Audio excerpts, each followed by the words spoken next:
No niin, terve taas kaikille. Perjantai 13. päivä ja se on aivan loistava hetki kokeilla tätä.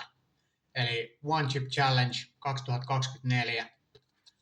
Sama video kuin viime vuonna, mutta tämä on se päivitetty versio sitten tästä chipsistä. Eli paketti avattu. Täällä on itse herkku ja sitten jotain ilmeisesti mainoksia. Tarra ja henna-tatuointi, voi joku. Katsotaan saisiko senkin vielä tänään. Ja hanska, niin kuin ennenkin. Ja sitten tässä on ohjeet, että kuinka miten tää haaste menee. Pistä käteen hanska, avaa varovasti, syö. Ja sitten 5 minuuttia syömät juomatta. Mä en tiedä, onko tää kuinka nyt sit tulisempi versio siitä, mitä se oli se viimevuotinen, mutta katsotaan.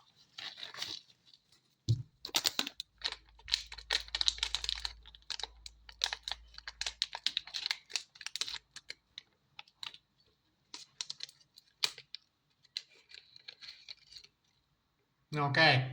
Tän vuoden sipsi ei sentään ole se ei ole ihan tummanmusta niin kuin se oli se. Tää on miellyttävän tuoksuisempikin kuin se oli. No, katsotaan.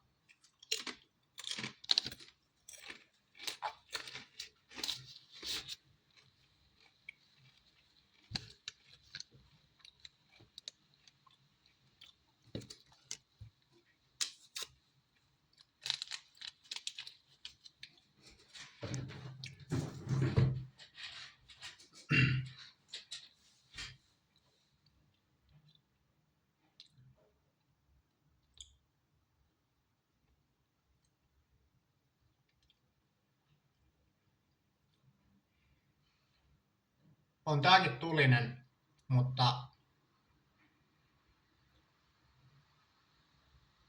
musta tuntuu, että se viime vuoden versio oli heti alusta. Siinä oli joku chili tai joku tämmönen, mikä teki siitä niinku semmoisen, että sen tunsi heti.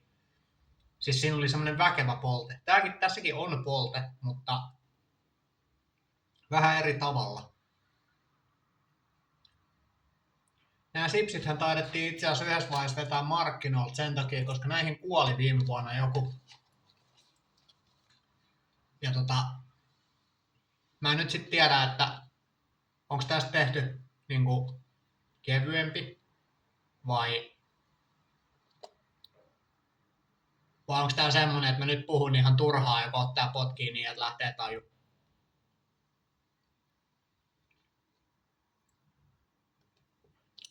Viime vuonna, kun mä tein sen video, niin mut kysyttiin, että mikä oli se vaikein haaste, tai niin, mikä oli se vaikein tuossa tehdä toi video, että mikä tuntui vaikeammalta.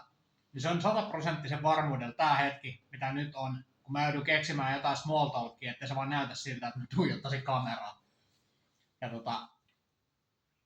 joo, niin mistä mä puhuisin, vaikka mun päivästä.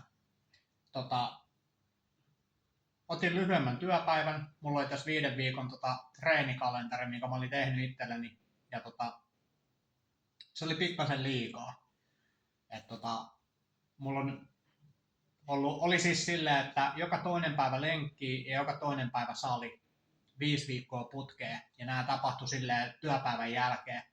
Ja sitten viikonloppuisin oli tietysti silleen ihan tavallisesti, että vaihtelevina päivinä joko lauantaina salille ja sunnuntain lenkille, tai sitten sunnuntaina salille ja lauantain lenkille. Mutta otin pidemmän viikonlopunkin, eli seuraavan kerran torstaina töihin. Ja joo, ajattelin ehkä avata kaljan.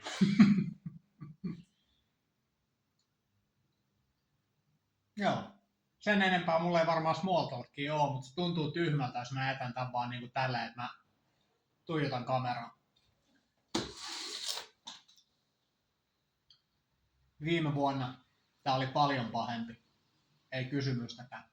Musta tuntuu, että tästä on tehty miedompi sen takia, koska se Amerikassa joku kuoli tähän, sai sisäisen verenvuodon tai jotain vastaavaa.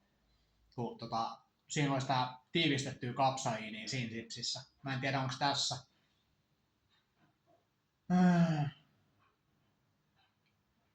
Tää on niinku vaan, tässä lukee vaan maailman tulisin sipsi, missä on sekoitus maailman tulisimpia pippureita, niinku luonnollisia pippureita.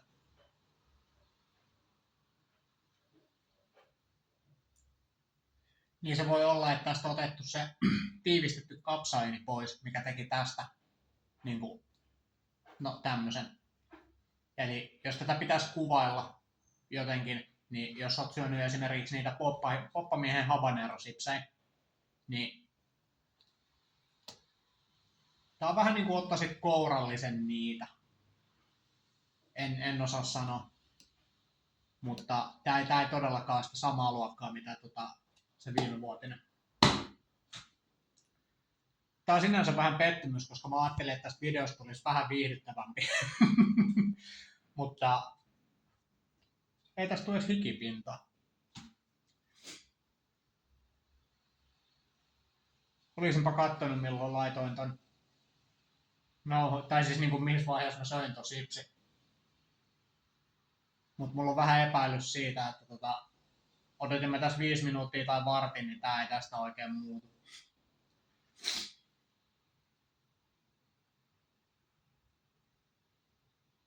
Ei. En usko. No, se oli semmonen. Viime vuonna oli parempi, tää oli vähän pettymys. Mutta jos et ole ennen syönyt chiliä, niin en suosittele, että lähdet kokeilemaan näitä ihan niinku kylmiltään. En suosittele missään nimessä. Kun viime vuoden videosta tuli se idea, että joku olisi, että hei, mä laitan ton kaverin sipseihin joukkoon, älä ikinä laita. Älä ikinä laita, sä et tiedä minkälaisia allergioita toisella voi olla tai minkälainen reaktio sille tulee niin kuin raakaan määrään chiliä tolleen yhteen purasuun, niin en suosittele. Mä teen näitä ihan huvin vuoksi ja ihan vaan siksi, koska kaikki, ketkä tuntee mut, tietää, että mä tykkään chilistä. Ja joo, siinä oli katselmus mun päivää ja One Chip Challengeen 2024. Mulla on vähän pettymys, toivon enemmän. Ei muuta kuin hyvää perjantai 13. päivää.